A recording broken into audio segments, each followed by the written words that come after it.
Olha para dentro de você agora. Olha para dentro de você. Quem é você? Qual é o seu nome? Qual é a sua identidade? Para que você foi chamado? Como assim que o Senhor repartiu a sua glória comigo? Como assim? Ele repartiu com você a glória dele. Isso é maravilhoso. Olha o que diz o texto. Assim Deus chamou os que havia separado. Não somente os chamou, mas também os aceitou. E não somente os aceitou, mas também repartiu a sua glória com ele. Diante de tudo isso, o que mais podemos dizer? Se Deus está do nosso lado, quem poderá nos vencer? Ninguém. O próprio texto diz, ninguém. Aí eu vou ler para vocês a versão amplificada. Tá? A versão amplificada é uma versão da Bíblia que foi criada para trazer um significado mais profundo. Porque quando a pessoa vai fazer a tradução, o Novo Testamento, por exemplo, foi traduzido do grego. Quando vai fazer essa tradução, tem palavras que têm vários significados. E aí, quem vai traduzir, ele tem que selecionar uma palavra ou outra, aquela que ele acha que mais se encaixa. E com isso, às vezes, perde um pouco da profundidade do significado. E aí, alguém teve a bela ideia de fazer uma Bíblia amplificada. Que é uma Bíblia assim, que ela traz vários, às vezes, dependendo da palavra, ela traz vários significados para a mesma palavra, dando um sentido mais profundo. E é muito interessante. Eu nunca achei essa Bíblia em português, eu acho que não tem. Eu tenho ela em inglês. Aí a tradução foi eu mesmo que fiz, né? Do inglês para o português. Então é assim. E aqueles que ele predestinou, ou pré-ordenou, ele também chamou. E aqueles que ele chamou, ele também justificou. Aí justificou, entre parênteses vem escrito assim, absolveu, fez justo, colocando-os em pé de igualdade com ele mesmo. E aqueles que ele justificou, ele também glorificou. Aí, entre parênteses, glorificou, elevando-os a uma dignidade e condição divina, ou a um estado de ser divino. Olha como isso é profundo. Então ele diz assim, que ele nos justificou. E o que é justificar, querido? Absolver. Tirar toda a culpa. Toda a culpa, todo o peso. Fazer você justo. Então, quando o Senhor ele olha para você, quem é você para ele? Santo, justo, absolvido. Querido, você não deve nada. Pensa nisso, você não deve nada, não existe nenhuma dívida.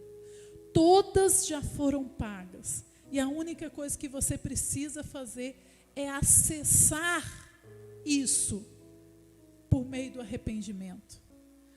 Ele, diz assim, ele te colocou em pé de igualdade com ele mesmo. Imagine, querido, uma pessoa, né, que deve a outra. Imagine uma pessoa que me deve uma quantia muito grande e ela não tem como pagar. E toda vez que ela chega perto de mim, ela nunca vai se sentir em pé de igualdade comigo, porque ela me deve muito e ela nunca vai conseguir me pagar, porque a dívida é muito alta. Mas o que o Senhor fez, quando aqui o texto diz que ele colocou em pé de igualdade, ele absolveu. Querido, mas não é simplesmente que ele falou assim, você não me deve mais nada. Não é isso, é muito mais profundo que isso. Porque eu posso dizer para a pessoa, você não me deve mais nada, e tudo bem. Mas ele fez mais do que isso, porque ele é justo. Ele é justo. Deus, por ser santo e justo, ele tem uma necessidade de que a sua justiça se cumpra. E ele não poderia simplesmente absorver sem que houvesse justiça.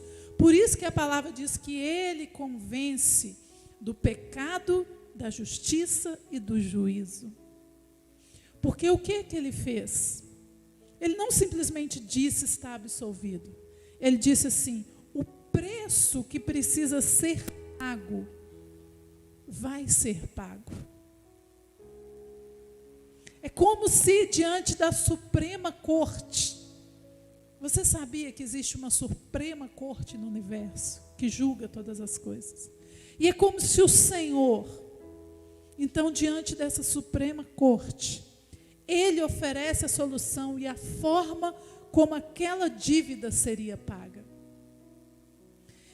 E uma vez que a conta foi paga, querido, ela foi paga. Não foi só absolvida.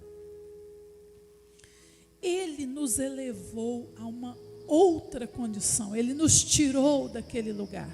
Quando diz aqui, Ele nos glorificou. Ou na outra versão que nós lemos, que diz, Ele repartiu a sua glória conosco. Ele repartiu, ou Ele nos glorificou. Ele fez o quê? Ele nos elevou a uma dignidade e condição divina. Ele nos levou a um outro padrão. Você sabe qual é esse padrão divino? É o padrão do céu. Então Ele te elevou a um padrão do céu. Querido, agora tudo que diz respeito a você, tudo que diz respeito à sua história, não vem mais dos padrões humanos e da terra, vem do padrão do céu. Você lembra daquele texto que diz assim, seja feita a sua vontade, aqui na terra como no céu? Eu já até trouxe uma vez aqui a versão amplificada desse texto, mas quando você pega no original, tem uma parte assim que ele diz assim, tudo o que está solto e liberado no céu, também está solto e liberado na terra. Para nós e através de nós. Porque agora, queridos, nós então passamos a viver a partir de um novo padrão. Esse padrão é o padrão do céu. Então tudo aquilo, toda a vontade de Deus que está estabelecida no céu, de vida, de abundância, toda a vontade de Deus para que nós reinássemos em graça, em alegria, em paz, para que nós desfrutássemos da vida. Ele nos chama para viver isso aqui na terra. Queridos, se nós havíamos perdido por causa do pecado, por causa do governo maligno e de tantas coisas que aconteceram, o Senhor vem e restaura isso para nos colocar em uma nova posição. E tem uma coisa muito interessante. Sabe, quando nós fomos criados, o que diz lá a palavra? Deus criou o homem como? Como foi? Foi a sua imagem, foi a sua semelhança. Querido, quando Deus criou Adão e o colocou aqui na terra, e a gente não está falando de um lugar, nós estamos falando da terra, do planeta Terra, nós estamos falando que Deus criou a natureza. Vocês lembram da criação? Os céus, a terra, as estrelas, né? Que Deus criou os peixes do mar. Deus criou Adão e o colocou aqui. Quando Deus criou Adão e Eva, Deus colocou neles a sua imagem. Deus transferiu para eles a sua imagem. Deus compartilhou com eles a sua glória. Isso é maravilhoso. Só que eles perderam. Perderam. Queridos, e nós lemos aqui neste texto que então o preço foi pago para que esta imagem fosse restituída novamente, para que você tivesse de novo a imagem, para que você tivesse de novo a glória. Sabe o que é a glória? Eu tenho sempre repetido isso aqui. A glória, querido, não é uma coisa mística simplesmente, não é um brilho maravilhoso simplesmente. Eu creio que é isso também. Eu creio que quando nós vermos o Senhor, nós vamos ver um brilho mais forte do que o sol. E a Bíblia diz que o Senhor Jesus, quando ele foi assunto aos céus, que ele resplandecia. É isso também, mas isso é o resultado daquilo que ele é. E quando a palavra do Senhor fala da glória de Deus, ela está falando da sua santidade, está falando de quem ele é, de tudo aquilo que são as características do seu ser, as características da sua pessoa. Querido, e quando o Senhor Jesus ele veio aqui para a terra, a palavra diz que tudo que tem aqui, querido, é sombra do céu. Você é uma sombra do céu, nós somos uma sombra de Deus. Então, quando o Senhor Jesus ele veio aqui para a terra, ele veio para ser a imagem para a qual nós deveríamos olhar e entender o que é a expressão da glória do Pai na terra. Porque a Bíblia diz isso, que ele é a expressão exata de Deus. Ele é a expressão exata. Então ele teve aqui na terra essa perfeição da imagem de Deus nele mesmo. Querido, e o que o Senhor espera? Que nós olhemos para Jesus. Jesus Cristo, homem, o Filho de Deus. Quando nós olhamos para o Senhor Jesus, querido, ele nos dá uma imagem perfeita da glória do Pai e de como o Senhor espera que nós vivamos aqui na terra a partir do padrão do céu. Sabe, porque às vezes a gente mistifica as coisas demais. Às vezes a gente acha que é, sabe, tal, é sapatinho de fogo, é a unção do rádio. Quem já viu a unção? Queridos, mas na prática, quando você olha para Jesus, o que você vê Jesus fazendo? O que nós vimos ele fazendo? Nós vimos ele amando as pessoas e se entregando por elas. Nós vimos ele ser firme quando precisava ser firme, sendo íntegro, sendo verdadeiro com as pessoas. Nós vimos ele, não, mesmo sendo Deus e perfeito, não se colocava numa posição de julgar o outro. Nós vimos ele formando discípulos, amando, aceitando esses discípulos, ensinando a palavra. E sabe o que Deus queria nos dizer, querido, com isso, com a vida de Jesus? São muitas coisas, mas focado no que nós estamos falando hoje. Olhe para Jesus e entenda o que é ter a glória de Deus na sua vida. A glória de Deus repartida com os homens. Jesus, ele diz, quando ele estava orando a Deus a respeito dos seus discípulos, ele diz assim: eu lhes tenho transferido a glória que me tens dado, para que eles sejam um. Então Jesus diz: eu transferi para eles a minha glória. O que é isso que Jesus transferiu para eles? Querido, Jesus transferiu para eles uma forma de enxergar as pessoas, de enxergar a vida, uma forma de viver, um jeito de olhar para as coisas baseado no padrão do céu, uma compreensão de que a fé move qualquer coisa nessa terra. Jesus transferiu essas coisas para ele. E aí Jesus disse: eu transferi a minha glória. A glória que o Senhor me deu aqui como homem, eu transferi para eles. E é isso, querido, que nós precisamos entender e viver. Olhar para o Senhor Jesus, nosso referencial.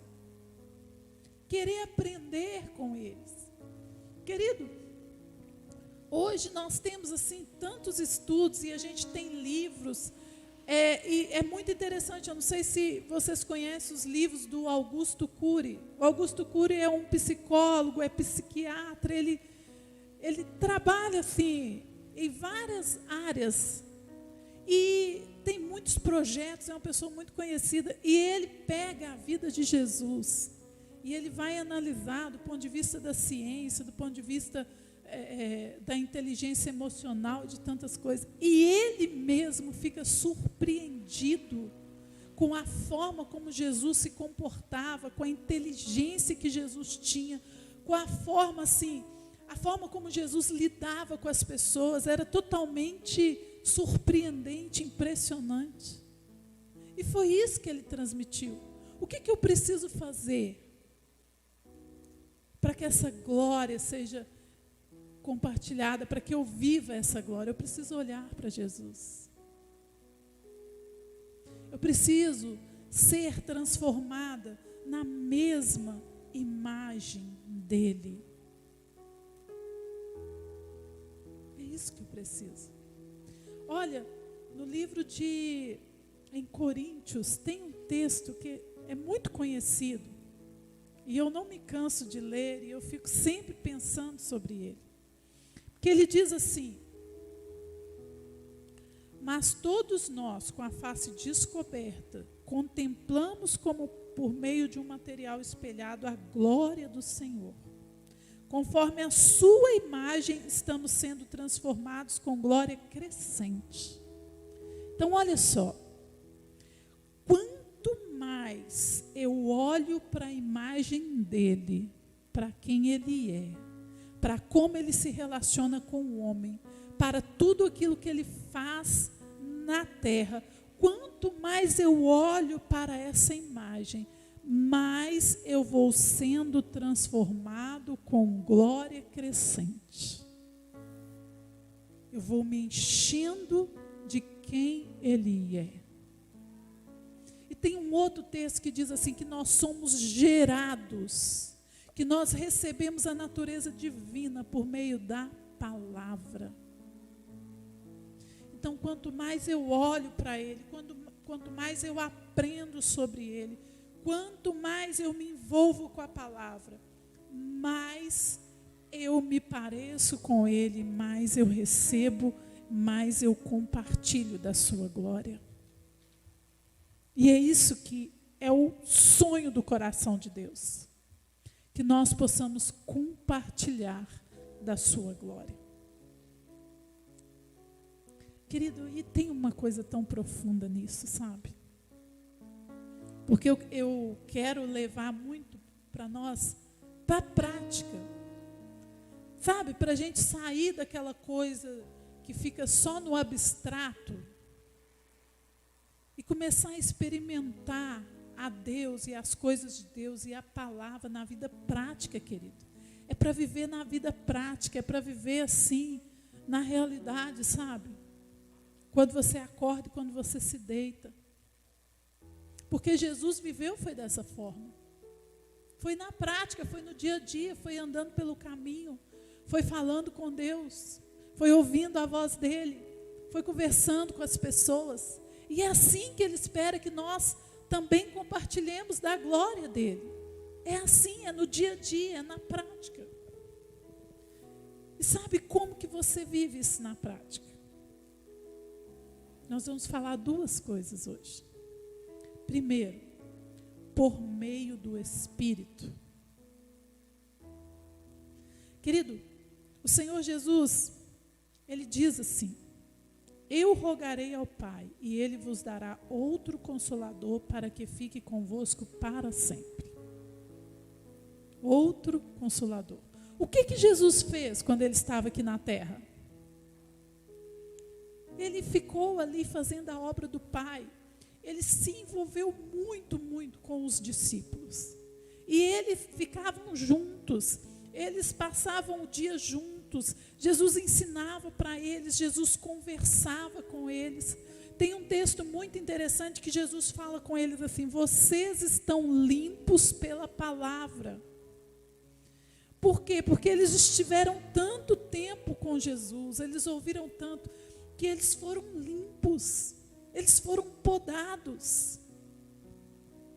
Então Jesus, ele fez isso com eles. Jesus estava ali dessa forma com eles.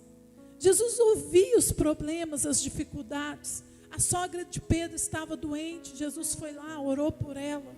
Lázaro morreu, Jesus se entristeceu, chorou. Não é assim a nossa vida? Aí ele foi lá, ressuscitou Lázaro. Aí tinha uma viúva que perdeu o filho, ela estava desesperada, aquele filho era tudo que ela tinha. E Jesus ficou movido, muito movido por aquela mulher. E ele vai lá.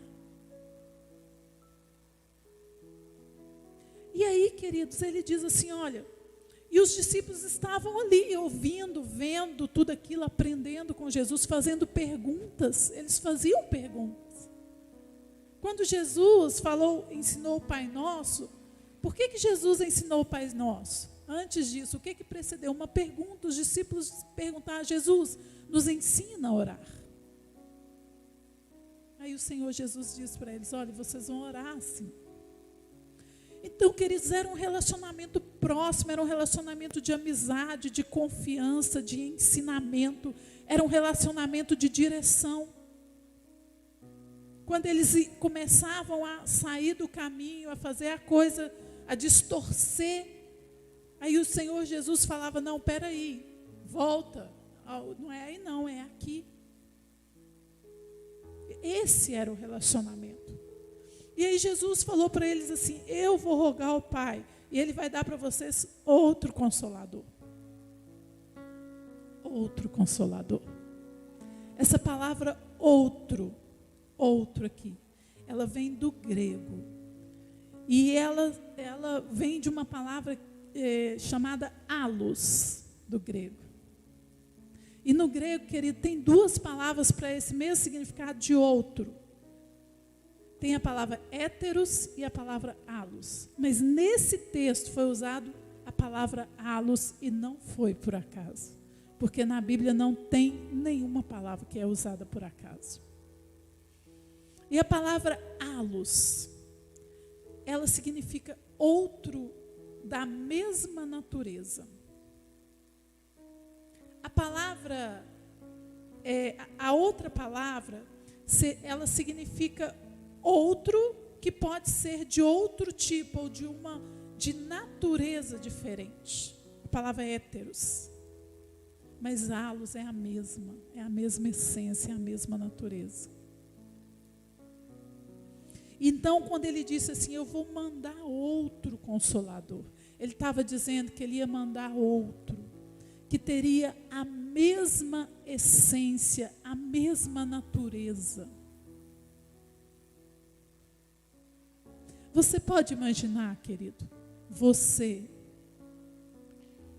voltando a 2000 anos atrás, junto com Jesus, ouvindo Ele falar com você, e Ele dizendo, não, vem cá, olha, isso é assim, aquilo é assim, te ensinando a palavra, falando para você, não vai por esse caminho, que esse caminho não é bom, faça dessa forma. Você consegue pensar isso? Seria bom? Seria bom.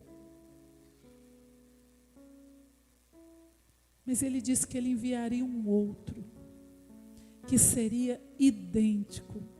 Então, o tipo de relacionamento que ele espera que nós tenhamos com o Espírito Santo era o mesmo relacionamento que o Senhor Jesus tinha com os seus discípulos.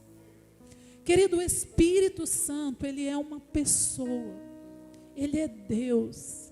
Ele tem sentimento, ele tem vontade, ele tem sensibilidade, ele tem amor. Ele se alegra, ele se entristece, ele faz festa. Ele dança. Ele é uma pessoa. E você perceba, quando a gente entra no elevador, né? Como que é no elevador? Você entra e fica assim, ó. Tem uma pessoa na sua frente aqui, né? Às vezes você fica assim, você olha para o teto. Aí papai abriu a porta. Aí algumas vezes a gente pelo menos cumprimenta, fala oi, bom dia, boa tarde, né? E pronto, né? Mas não existe ali uma comunicação, não existe um diálogo, né? Não existe uma troca, a menos quando são pessoas que se conhecem. E aí as pessoas ficam ali indiferentes umas às outras. Por quê? Porque não há comunicação, não há proximidade. E você sabia que com o Espírito Santo também é assim? Olha, Ele só vai falar com você se você falar com Ele. Ele vai se manifestar a você a partir do momento que você começar a tratá-lo como uma pessoa. Como que você tem tratado o Espírito Santo? Quando você vai dormir, você dá boa noite para Ele? Você fala alguma coisa com Ele? Quando você acorda? Às vezes você está no caminho, no decorrer do dia, como que você se relaciona com Ele? Ou é só naquele momento de desespero? Quando você está com medo, está preocupado, aconteceu uma coisa e você clama, oh Deus, tem misericórdia. E às vezes nem lembra da pessoa do Espírito Santo, porque a pessoa do Espírito Santo, ela é diferenciada, gente. Ele foi enviado para nós. Ele tem uma sensibilidade para entender o nosso coração. Ele está totalmente disponível para você 24 horas por dia. Está ali à sua disposição, Ele é diferente. Sabe, é aquela pessoa com quem você pode contar, com quem você pode falar, com quem você pode sorrir e chorar. É uma pessoa morando dentro de você. E isso realmente, querido, só dá para compreender a partir da visão do céu. Não é possível compreender uma coisa dessa a partir da visão da terra. Não tem como. Isso é poderoso demais, isso é glorioso. Mas num dia em que você recebeu o Senhor na sua vida, que você disse, Pai, eu quero que o Senhor venha, que seja meu Senhor, que governe os meus caminhos, naquele dia, você deu para Ele uma autorização, você deu para Ele uma legalidade, para Ele vir morar dentro de você, e Ele se estabeleceu lá no seu espírito. E você sabia que o seu espírito é o lugar de conexão direta com Deus?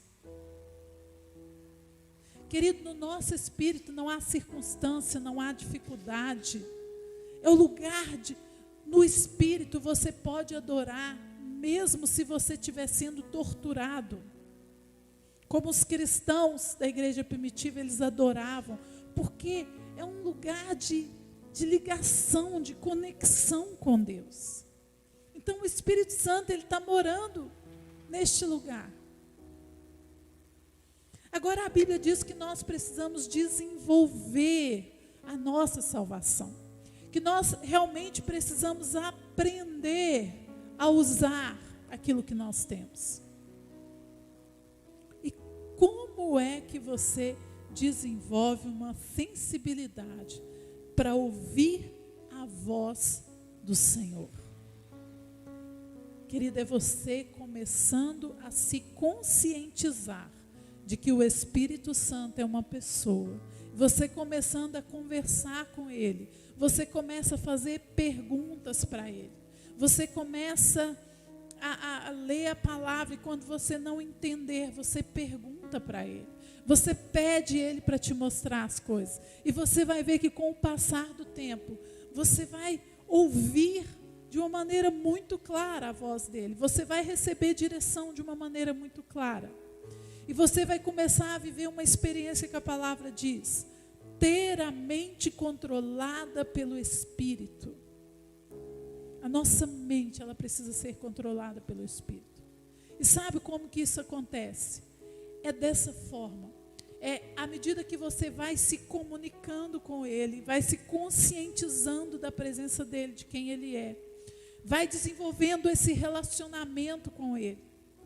Querido, você começa a ouvir a voz dEle.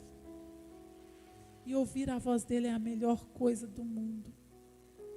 Sabe, às vezes, querido, 1 minuto que você consegue ouvir de verdade a voz dEle, muda os últimos 10 anos da sua vida. É impressionante, é maravilhoso. Querida, Ele tem um poder de nos convencer. Sabe, às vezes a gente fica lutando com coisa que a gente quer fazer, ou às vezes atos de desobediência explícita mesmo, que a gente não consegue sair daquilo ou pensar de uma maneira diferente. E de repente, querido, quando você apresenta aquilo para Ele com o coração sincero, começa a falar: Espírito Santo, me mostra, me convence, eu quero te obedecer. Ele vem e abre os seus olhos de uma maneira tão poderosa, que simplesmente aquilo ali deixa de ser uma dificuldade na sua vida. Você é curado, é liberto. Então é isso. Querido, como que você acha que a igreja primitiva recebeu luz, direção? Como que ela foi tão forte, tão bem consolidada, sem ter a Bíblia? O Senhor Jesus havia morrido, ressuscitado, e lá estavam os cristãos. Da onde que vinha a direção? Eles não tinham a Bíblia como nós temos hoje, não tinham o Novo Testamento. Quem conhecia o Antigo Testamento eram os cristãos judeus, mas os outros que não eram judeus, nem mesmo isso, eles não tinham uma cultura nem do Antigo Testamento. Mas, querido, eles tinham uma proximidade com o Espírito Santo. Eles tinham esse entendimento muito forte de que o Espírito Santo era uma pessoa. E eles oravam e eles buscavam uma direção muito clara e específica. Então, quando você lê, se nós lermos lá, busca no livro de Atos, que você vai encontrar várias referências. Sempre deles falando: olha, porque nós buscamos no Espírito. É porque pareceu bem ao Espírito Santo. Nós tomamos tal decisão. Tem uma parte que o apóstolo Paulo fala: não, a gente ia para um lugar, só que o Espírito falou para a gente não ir. O Espírito apareceu para mim e disse que era para eu ir para Macedônia, então eu fui. Querido, é uma direção clara e específica, um controle da mente. Você sabia que a sua mente pode ser controlada por Ele? Se houver comunicação e relacionamento. Querido, tudo que eu mais quero na minha vida é que a minha mente seja controlada pelo Espírito Santo. Porque o meu coração é enganoso demais. E nós podemos ter isso. E isso é maravilhoso. Então, na prática, essa é a forma que você pode acessar essa glória de Deus que está disponível, que foi repartida com você. E a outra coisa, a segunda coisa, é através da palavra. A revelação de Deus para os nossos corações. Querido, tudo isso que eu estou compartilhando com vocês aqui, vem de onde? Vem da palavra. E à medida que a gente vai desvendando essas coisas, que a gente vai recebendo revelação, que a gente vai entendendo, querido, o padrão do céu. E o padrão do céu a gente entende pela palavra. A gente vai entendendo como que Deus funciona, como que o Espírito Santo funciona. A gente vai entendendo como que o céu funciona. Quanto mais a gente entende como que o céu funciona, querido, mais controlado pelo céu a gente é. E isso vem por meio da palavra. Então nós nunca podemos separar. Nós precisamos da palavra. E nós precisamos da busca.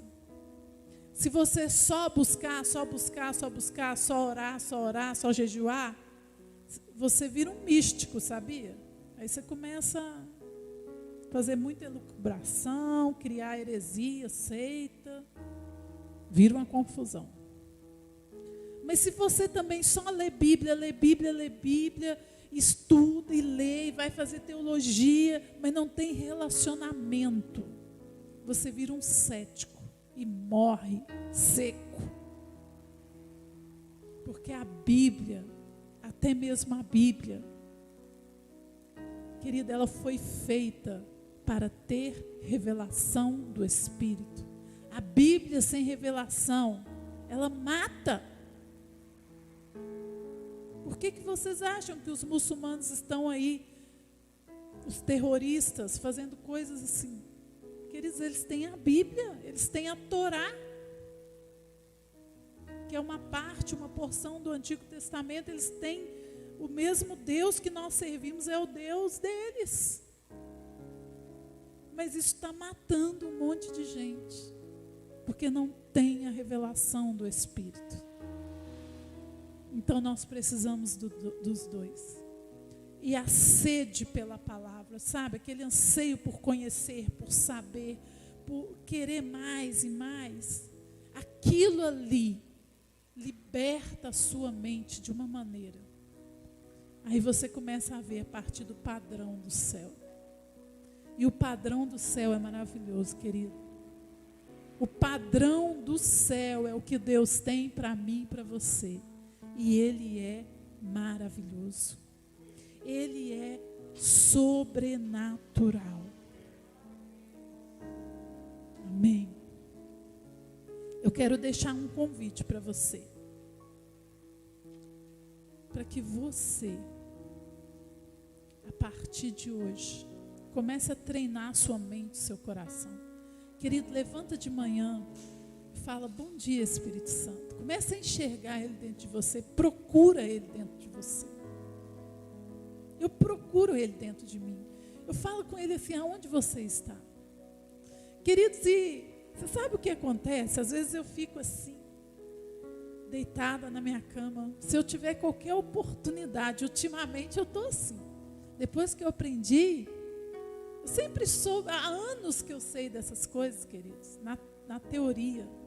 Mas depois que eu comecei a aprender isso na prática, toda oportunidade que eu tenho, se eu tiver de olho fechado no carro, eu estou falando com Ele. Se eu estiver na cama deitada, não dormi ainda, adivinha o que eu estou fazendo? Eu estou com a minha mente procurando por Ele. Queridos, e às vezes, várias vezes, tem acontecido assim, eu estou deitada e eu estou ali: ô Senhor, eu te amo tanto, eu quero te ver. Ô Espírito Santo, querido, meu coração começa a queimar, sabe? Queimar e me dá uma fome de Deus, um desejo assim. Tem, né, o John D. Lake, ele fala de fome espiritual. Ele fala assim que é uma fome estranha, uma fome que você não compreende, mas eu tenho visto isso mesmo, é uma fome, é um anseio por Ele tão grande. E aí você fala: eu quero mais, eu preciso de mais, me dá mais. Então eu quero te convidar a começar, querido, isso é prática. Eu não estou falando de você ficar cheira, laba, isso também é bom, falar em línguas é bom, mas eu estou falando de prática, de você treinar a sua mente para se conscientizar de que tem uma pessoa dentro de você o tempo todo, que tem aí uma pessoa que te ama, que está contigo, que pode te dar luz, que pode te dar direção, que pode guiar a sua história o tempo todo. Na hora que você abre a sua boca e na hora que você fecha. Isso é uma consciência que a gente vai adquirindo. E à medida que você vai treinando isso, querido, eu fico imaginando uma igreja treinada no Espírito. Eu fico imaginando um povo que anda pelas ruas falando com Deus, sabe? Um povo que tem palavra profética na boca. É isso. É poderoso. Amém? Vamos nos colocar de pé. Então, você, em nome de Jesus, vai ser uma pessoa cheia do Espírito. Querido, mas esse cheio não vai ser só aquele cheio de quando você recebe uma visitação, você pula, você canta. Não vai ser só esse cheio. Você vai ser uma pessoa que tenha consciência permanente do Espírito Santo na sua vida. Você vai ser uma pessoa que habita no esconderijo do Altíssimo em todo o tempo. É permanente na presença dEle. Você acorda falando com Ele, você lava vasilha, você dorme. E isso é maravilhoso. É uma vida cheia do Espírito. Amém? Então feche os seus olhos aí. Enquanto a gente canta, fale com Ele. Aleluia, fale com Ele. Glória a Deus. Oh, xeralabachore, cantarabaxore. Quero chamar os diáconos aqui na frente.